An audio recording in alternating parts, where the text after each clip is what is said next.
Jésus, il est en croix, mais je sais qu'il est ressuscité. Oh oui, Jésus vit.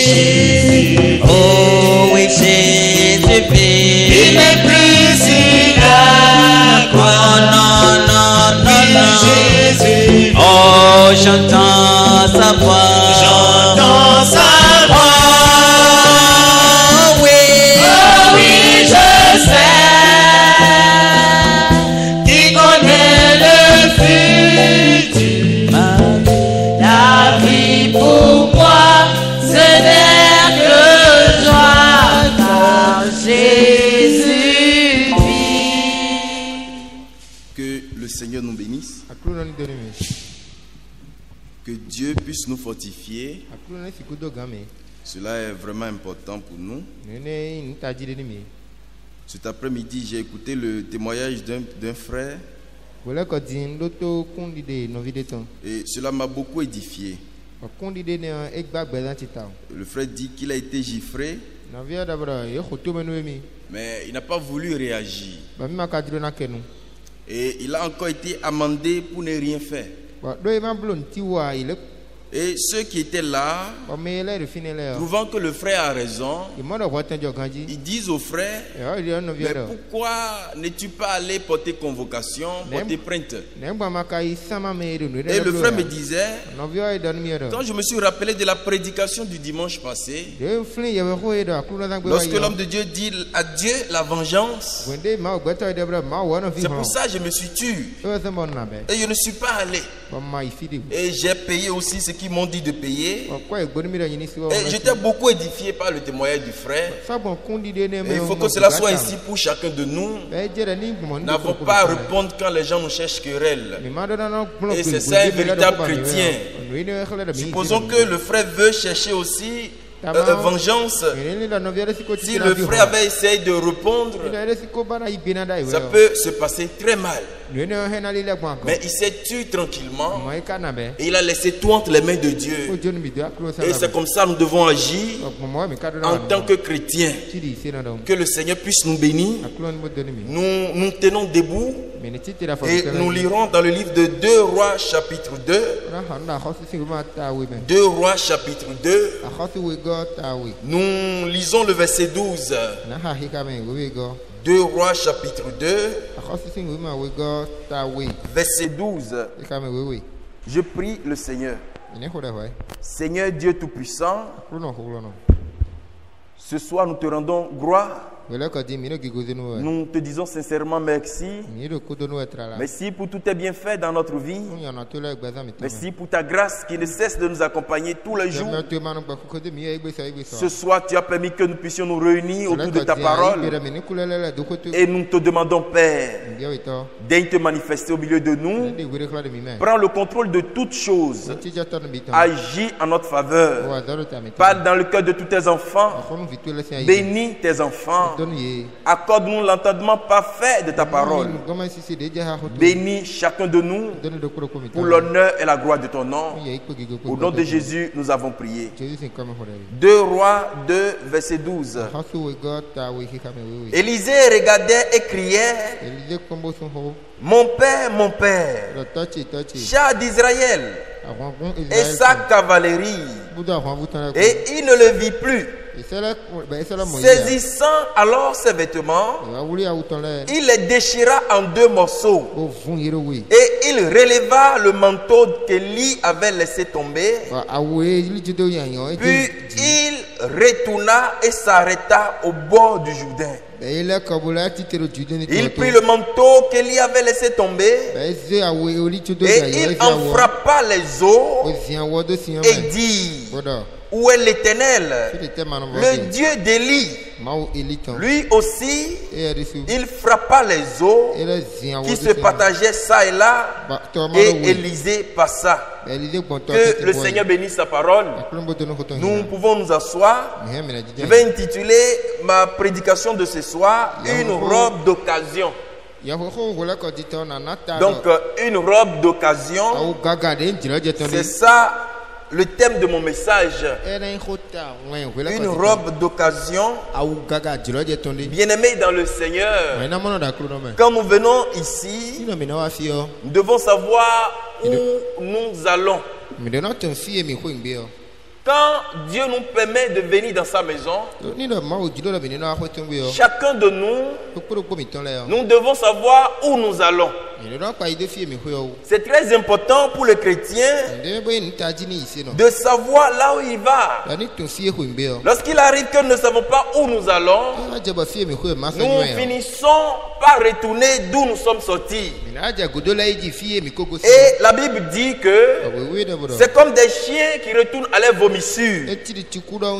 Donc à chaque fois que nous venons ici, en tant que des croyants, nous devons savoir où nous allons. C'est très important. Cela est capital pour le croyant de savoir sa destination. Si nous ne le savons pas, nous finirons par retourner d'où nous sommes sortis. Et cela est certain. C'est pourquoi nous devons le savoir. Nous ne devenons pas chrétiens pour nous arrêter au milieu du chemin. Non, bien-aimés. Nous ne devenons pas chrétiens pour nous arrêter au milieu du chemin. Mais quand nous acceptons de suivre le Seigneur, c'est pour aller jusqu'à la fin. Être chrétien, c'est aller jusqu'au bout. C'est une décision personnelle. Et quand nous prenons cette décision, nous devons aller jusqu'à la fin. Il ne s'agit pas ici de s'arrêter au milieu du chemin, mais il s'agit ici d'aller jusqu'à la fin. Et c'est pour ça que Paul dit dans 2 Timothée, il dit dans 2 Timothée 4, verset 7, vous pouvez voir Paul, il dit ceci, sachant que Dieu ne nous a pas appelés pour nous arrêter sur le chemin ou au bon milieu du chemin, mais il nous a appelés pour aller jusqu'à la fin. C'est pourquoi Paul dit ceci dans 2 Timothée 4, verset 6. Lisons le verset 7. Il dit, j'ai combattu le bon combat, j'ai achevé la course et j'ai gardé la foi. Le croyant doit achever la course. Donc nous sommes dans une course. Et dans Philippiens, nous voyons Paul qui dit ceci. Il dit, je cours vers le but. Donc nous courons. Le chrétien court vers le but. Et ici, il dit, j'ai achevé la course. Le chrétien est appelé à achever la course. Si vous êtes ici ce soir, vous devez le savoir que vous n'êtes pas appelé à vous arrêter au beau milieu du chemin, mais vous êtes appelé à aller jusqu'à la fin. Peu importe les difficultés, peu importe les obstacles, le chrétien est appelé à aller jusqu'à la fin comme Paul. Et ici, nous pouvons dire comme Paul, j'ai vraiment achevé la course et j'ai gardé la foi. Nous avons vu que il y avait une femme appelée Orpa. Nous pouvons lire ça dans le livre de Ruth, chapitre 1er, à partir du verset 14. La Bible a parlé d'Orpa.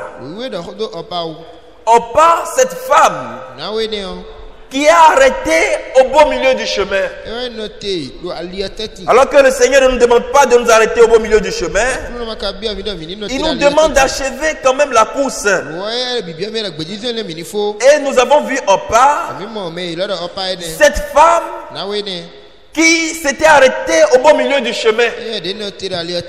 Lisons dans Ruth chapitre 1er verset 14. Il dit, et elle élevait la voix et pleurait encore.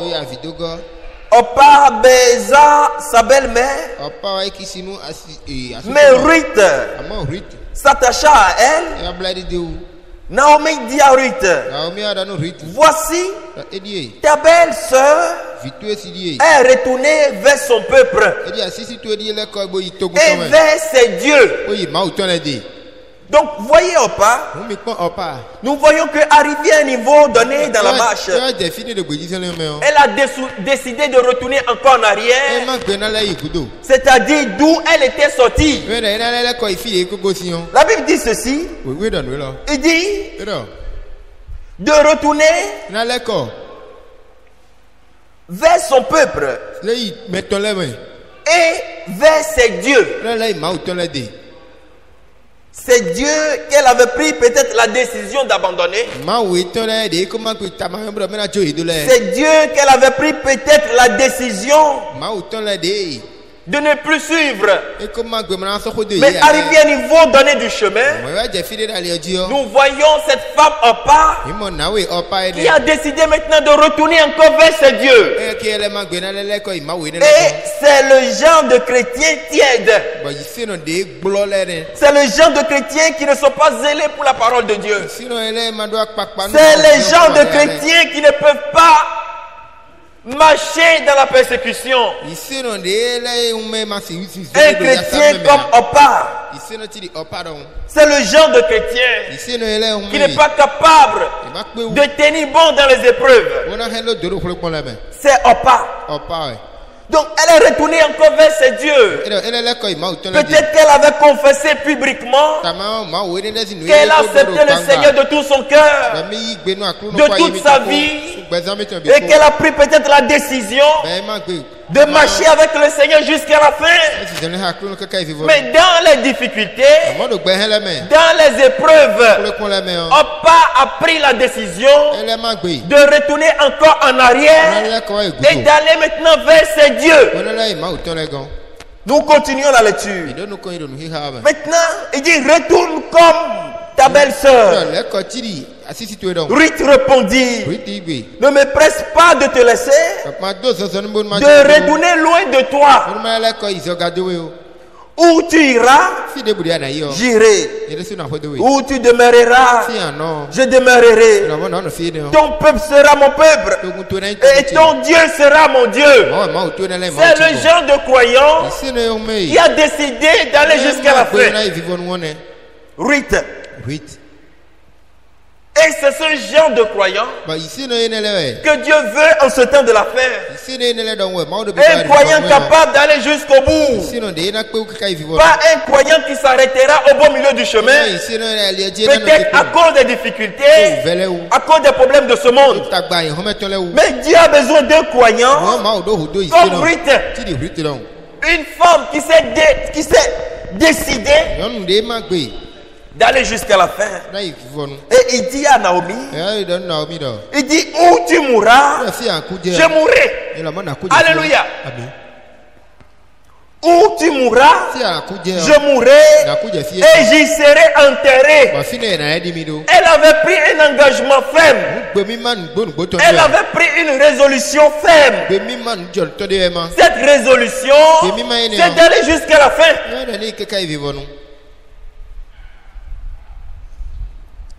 Il dit que l'Éternel mettrait dans toute sa rigueur si autre chose que la mort vient à me séparer de toi. Autre chose que la mort. Par là, elle était en train de dire, même pas les difficultés, pas la souffrance de ce monde ne pourra me séparer de toi si ce n'est la mort.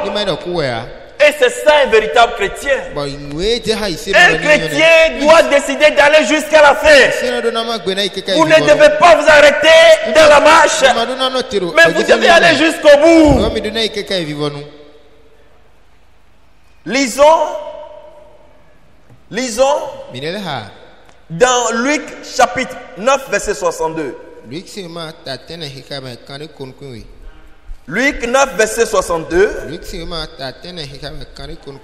Jésus répondit, quiconque met la main à la charrue et regarde en arrière n'est pas propre au royaume de Dieu. Vous ne pouvez pas prendre cette décision et regarder encore en arrière. Il dit ceci, quiconque met la main à la charrue et regarde en arrière n'est pas propre au royaume de Dieu. Et c'est ce que Opa avait fait. Elle a encore regardé en arrière et elle est retournée vers ses dieux. C'était un moment difficile, un moment pitoyable. Et en marchant avec Naomi, nous pouvons voir qu'il n'y a plus rien à espérer. Et cette femme Naomi, cette vieille dame, voyant qu'il n'y a rien à espérer en elle, elle disait alors à ses belles filles, retournez maintenant chez vous. Elle disait retournez chez vous, parce qu'il n'y a plus rien en moi que vous pouvez espérer. Je n'ai plus d'enfants, je n'ai même pas les biens de ce monde, je ne suis qu'une pauvre dame. Mais pourquoi me suivez-vous? Et parmi les deux belles sœurs, nous voyons Opa, voyant vraiment qu'il n'y a plus de solution devant, voyant vraiment qu'il n'y a plus de quoi espérer, elle a pris maintenant la résolution de retourner vers ses dieux, de retourner d'où elle était sortie.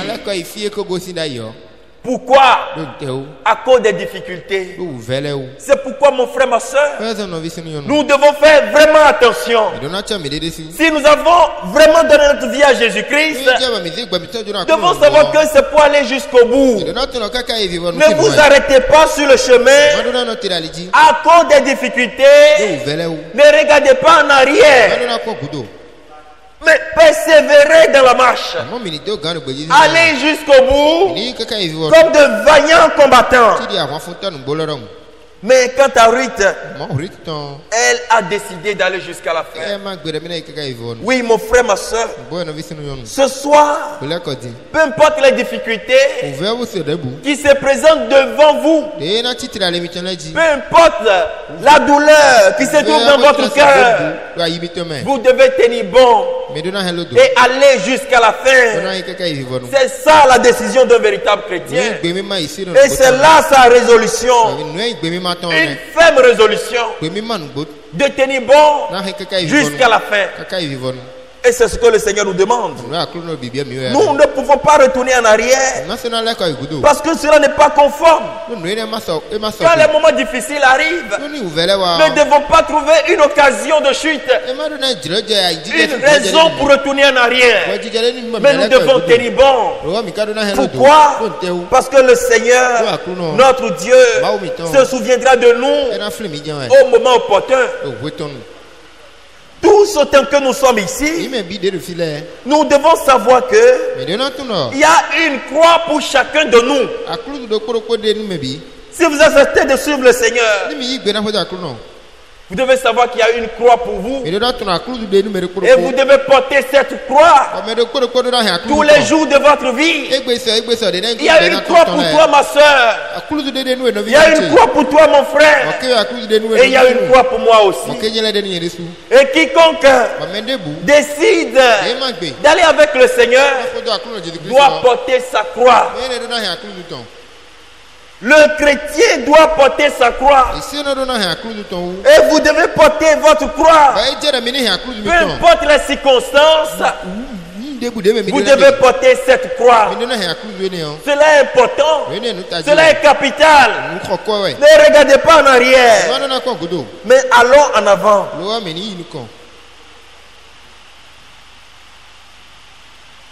Allons maintenant dans Ésaïe.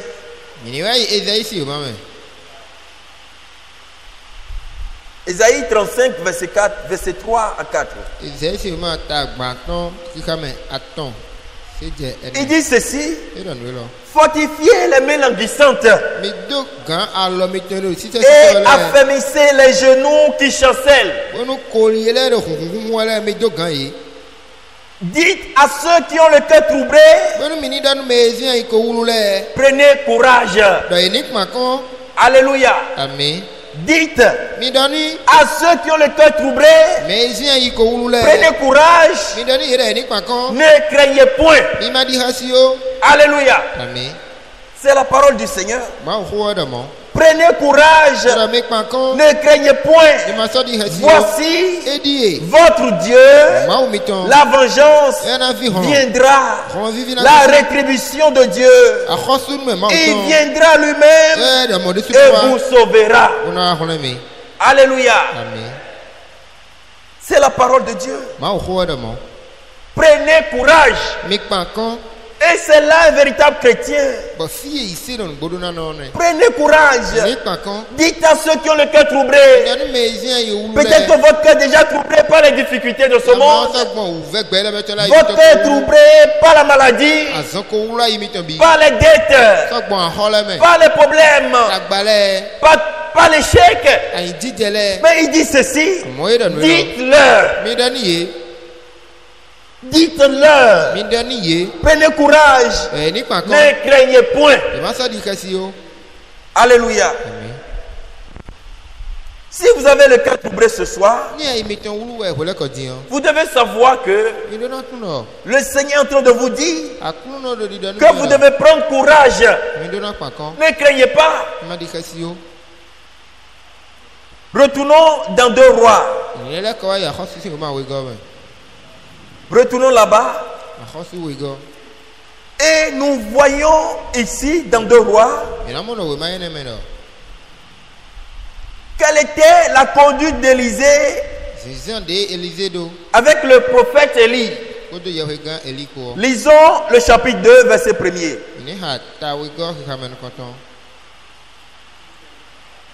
Lorsque l'Éternel fit monter Élie au ciel dans un tourbillon, Élie partait de Gilgal avec Élisée.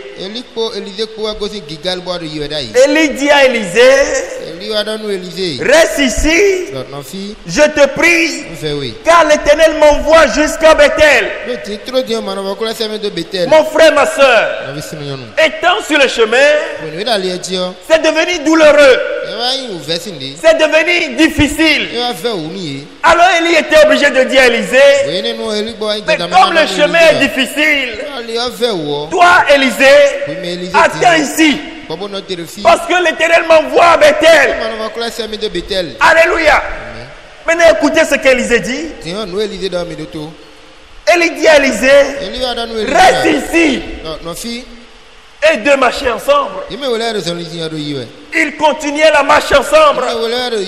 Et arrivé à un niveau donné, le prophète dit à Élisée: Élisée, toi reste ici. Je continuerai seul la marche jusqu'à Bethel, parce que l'Éternel m'envoie là-bas. Je te prie, car l'Éternel m'envoie jusqu'à Bethel. Élisée répondit: l'Éternel est vivant et ton âme est vivante. Je ne te quitterai point. Et il descendit à Bethel. Alléluia. Élisée n'était pas découragé. Ce n'était pas facile sur ce chemin. Et nous pouvons continuer encore. Voyez au verset 3. Les fils des prophètes qui étaient à Bethel sortirent vers Élisée et lui dit: sais-tu que l'Éternel enlève aujourd'hui ton maître au-dessus de ta tête? Et il répondit: je le sais aussi, taisez-vous.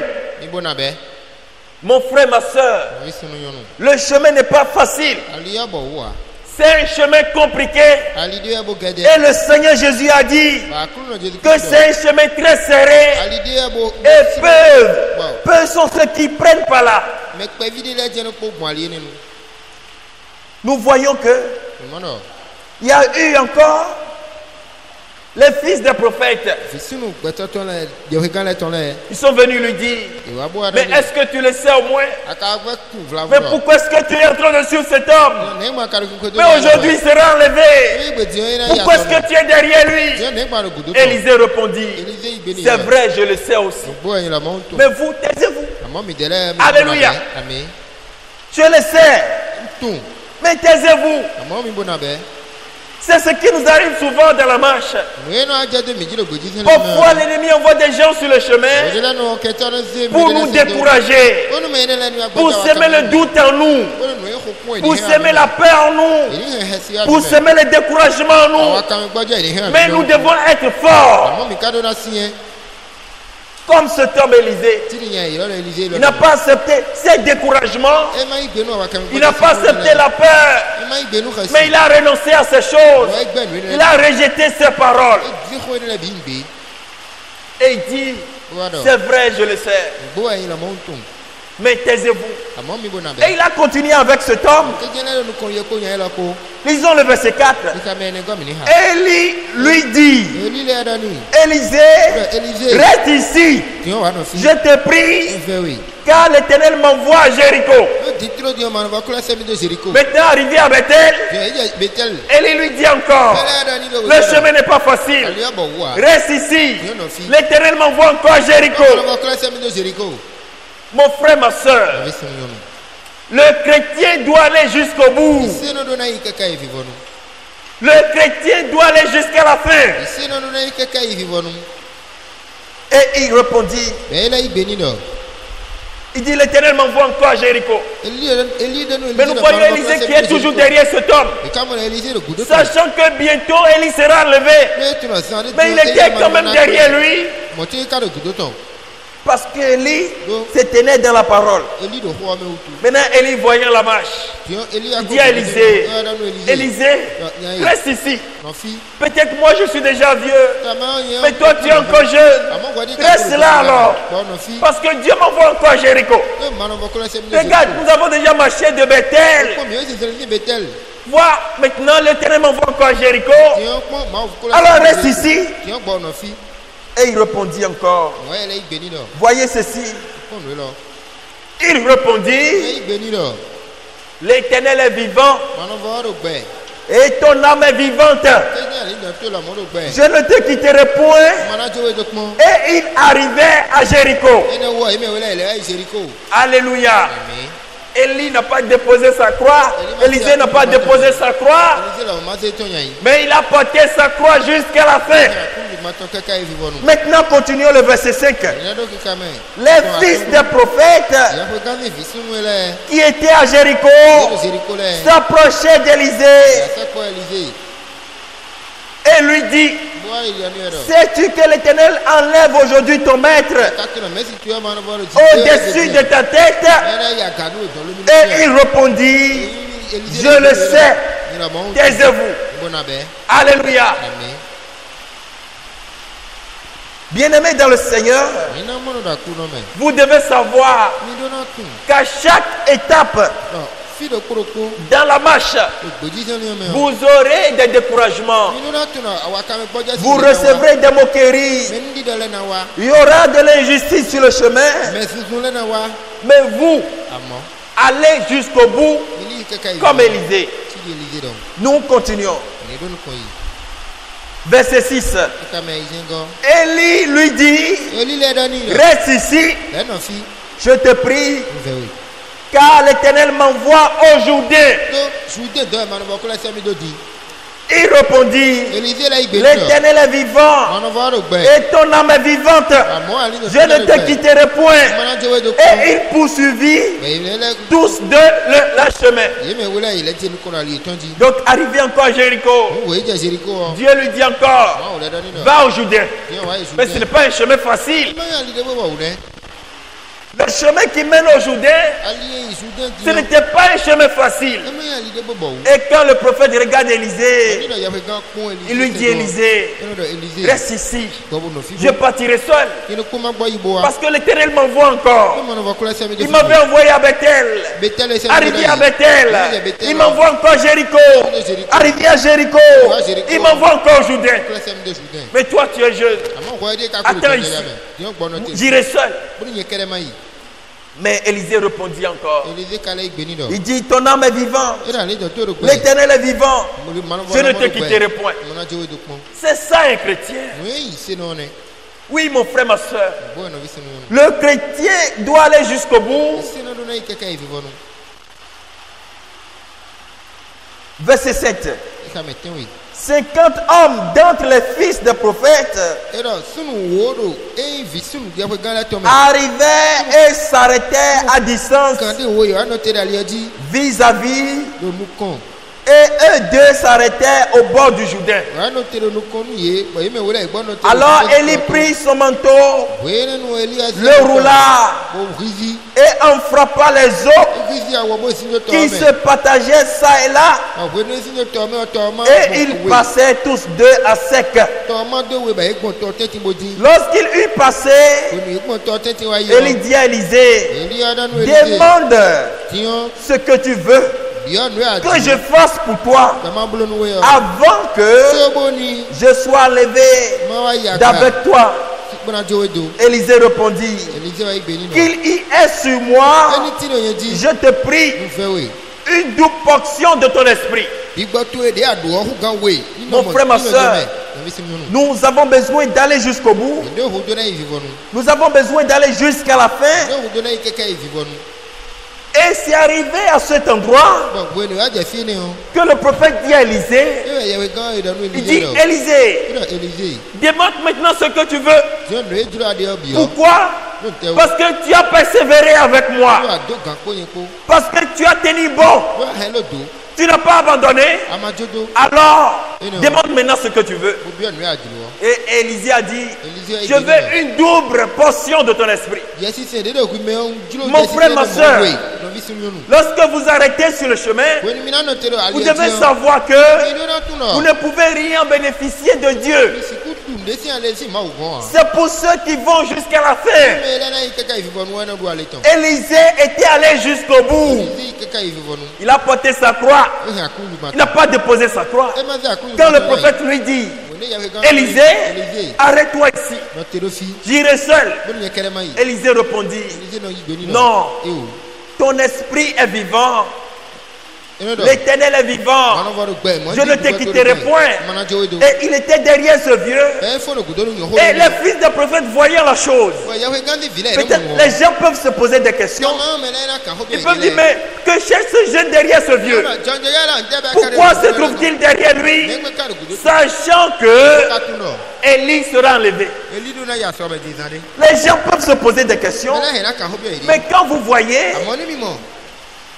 Élisée, il a tenu bon. Les gens se disent: mais pourquoi est-ce qu'il se tient derrière ce vieux, sachant qu'il sera enlevé? Peut-être c'était disent, bon, peut-être qu'ils ne le savaient pas. Et ils sont allés voir Élisée. Ils lui disent: mais Élisée, mais sais-tu que Élie sera enlevé aujourd'hui du dessus de ta tête? Il dit: je le sais, mais taisez-vous. Alléluia. Élisée a regardé à la promesse. Il n'a pas regardé aux difficultés. À chaque fois que vous regardez aux difficultés, vous tomberez. Vous devez regarder à la promesse. En tant que chrétien, le chrétien reste attaché à la promesse. Le chrétien reste attaché à ce que Dieu a dit. Et c'est ça un chrétien. Mais quand vous regardez aux difficultés, vous regardez à vos problèmes, vous tomberez certainement. Et nous avons vu cet homme Élisée. Il est allé avec le prophète jusqu'à la fin. Et c'est ce que le Seigneur nous demande aussi. En tant que chrétien, chrétien, les difficultés se présenteront sur votre chemin. Les problèmes viendront. Les situations compliquées seront là. Peut-être la maladie sera aussi là. Mais en tant que chrétien, vous devez tenir bon. Lisons dans le livre de Matthieu. Matthieu 24, verset 13.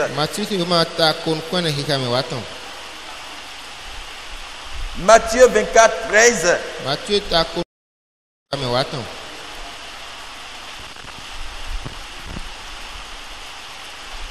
La Bible dit ceci.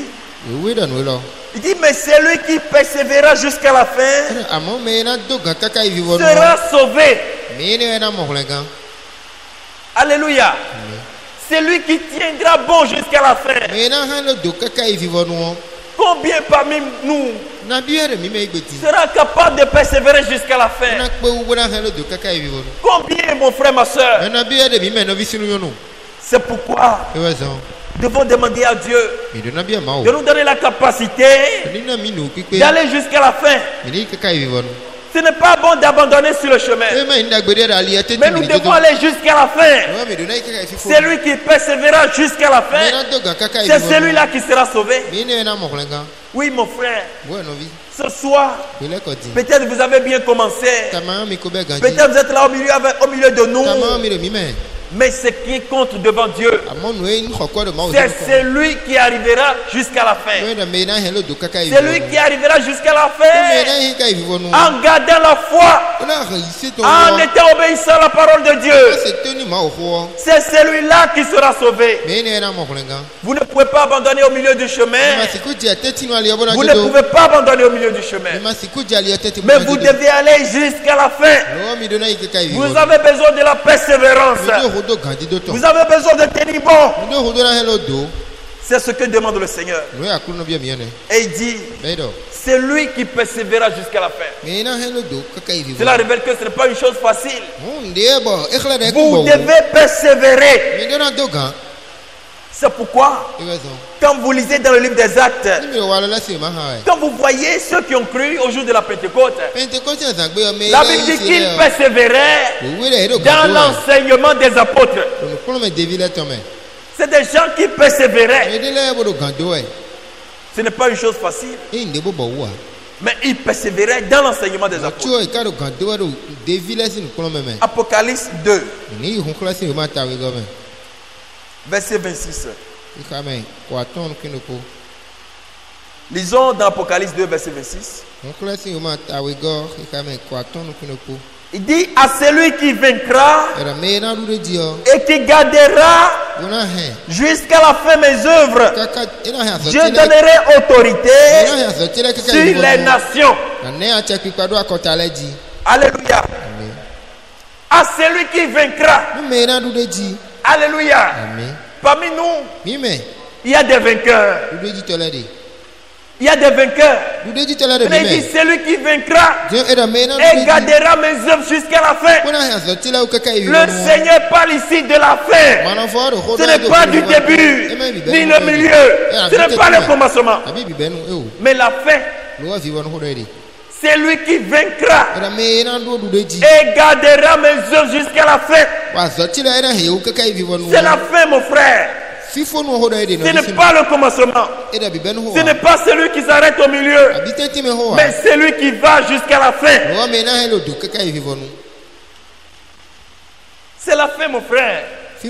Parfois, certaines personnes commencent et ils pensent qu'ils ont déjà fait le nécessaire.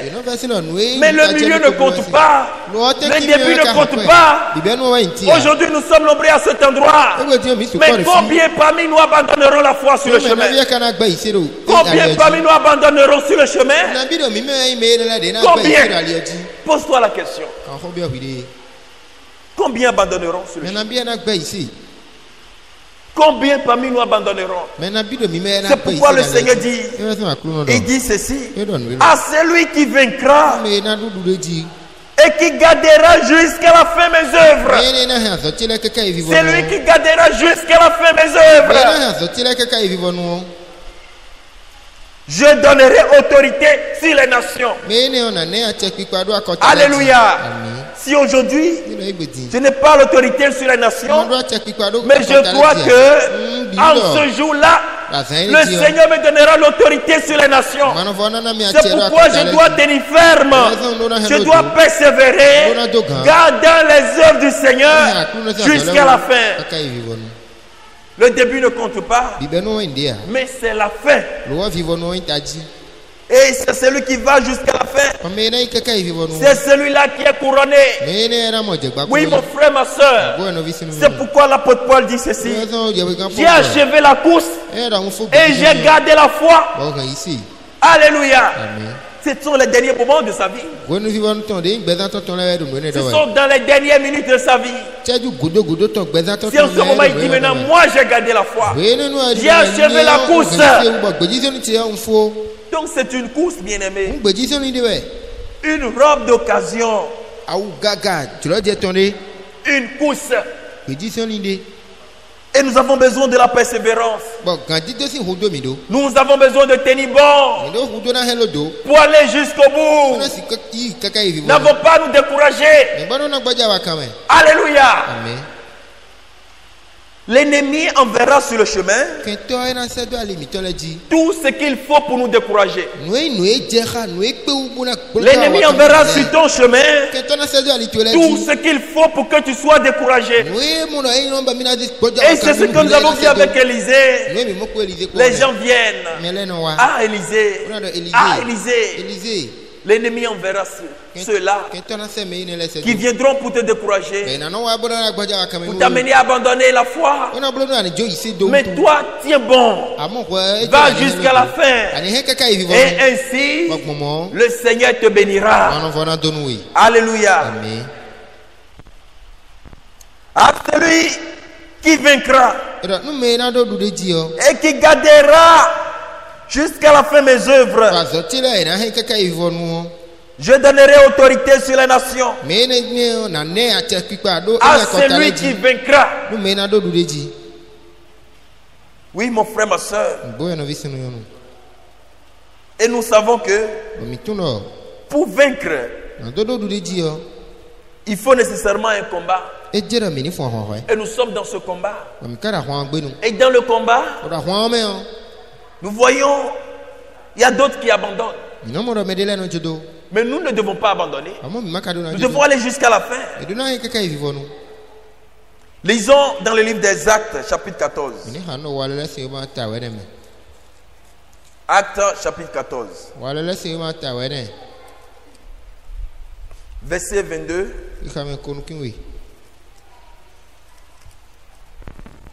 Actes 14, verset 22. Il dit, fortifiant l'esprit des disciples,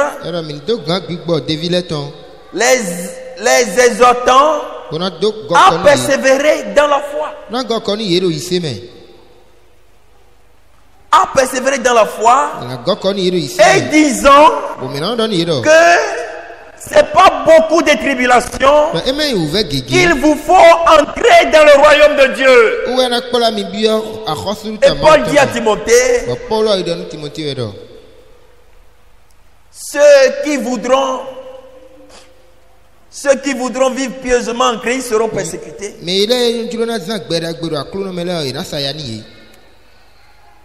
Fortifiant l'esprit des disciples, les exhortant à persévérer dans la foi. Le chrétien doit persévérer en gardant la foi. Oui, mon frère, ma soeur, nous ne persévérons pas dans la désobéissance, mais nous persévérons selon les Écritures.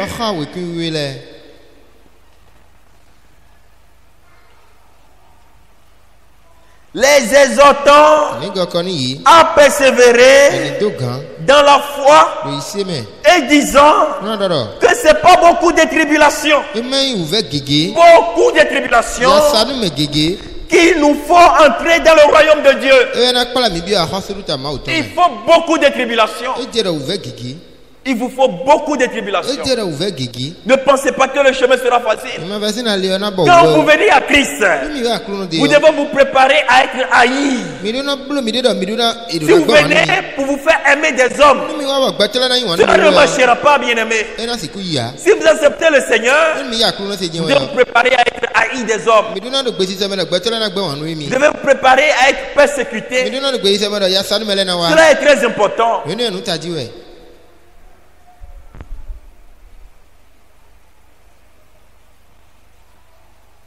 Ce n'est pas beaucoup de tribulations qui nous font entrer dans le royaume de Dieu. Le problème aujourd'hui, c'est que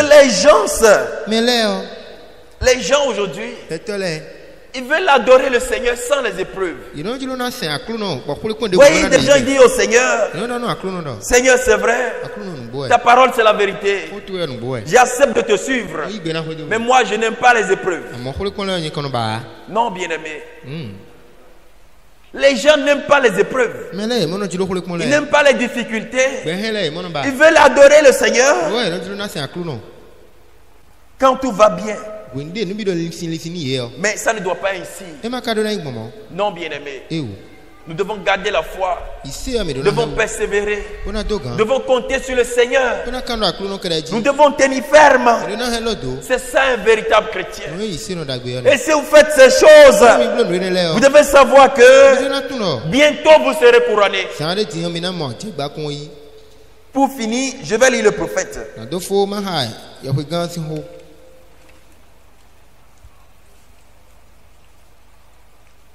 Je lis dans la prédication intitulée Une robe d'occasion,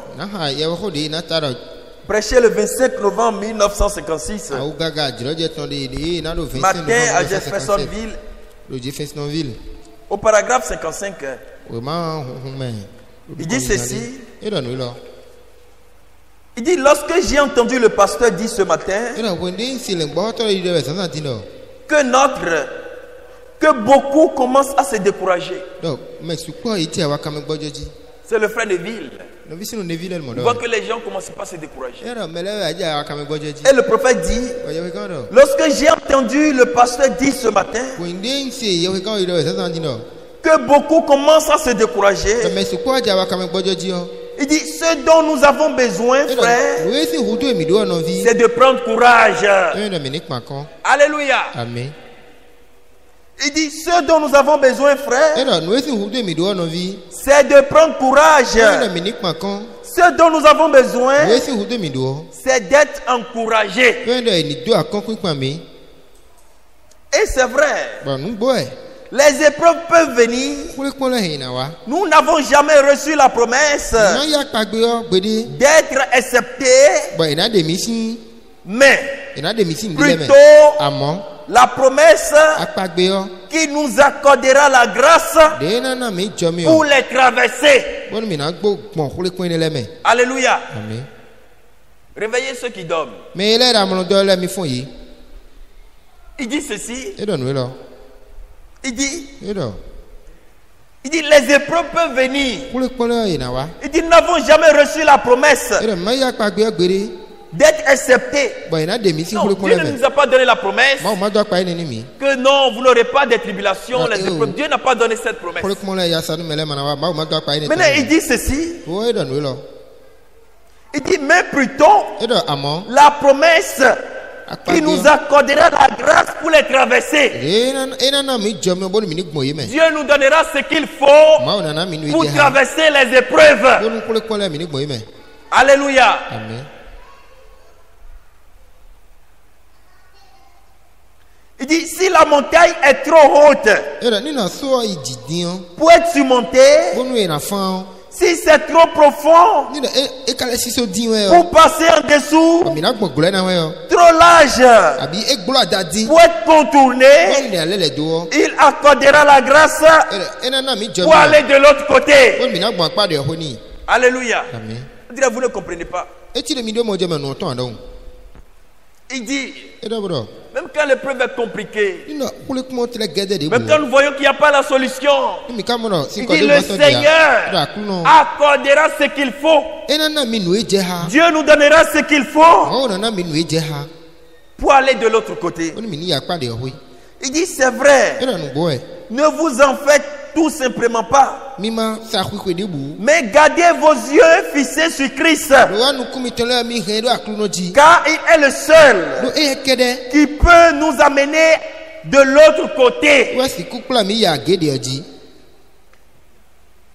Mon frère, ma soeur, ce soir, nous devons le savoir. Si vous voulez aller loin avec le Seigneur, vous devez persévérer. Oui, mon frère, ma soeur. Vous avez besoin de la persévérance. Vous avez besoin de tenir ferme. Vous ne devez pas lâcher. Mais vous devez aller jusqu'au bout. Et arriver jusqu'au bout, nous serons couronnés. C'est ça la marche du chrétien. Le Seigneur ne nous a pas donné de telles promesses que nous ne passerons pas dans les épreuves, non. Mais il a dit que les épreuves viendront. Il dit dans les épreuves je serai avec vous. C'est pourquoi ce soir, bien-aimés, prenez courage et tenez bon. Le Seigneur est fidèle. Il est capable. Que le Seigneur nous bénisse. Nous tenons tous debout. Et nous allons prier le Seigneur. Demandant au Seigneur de nous aider à tenir bon. Comme Paul. Jusqu'à la fin. Que rien ne nous arrête sur le chemin. Que nous soyons des vainqueurs. Que nous soyons couronnés à la fin. Prions ensemble le Seigneur. Parlons tous à notre Dieu. Prions le Seigneur.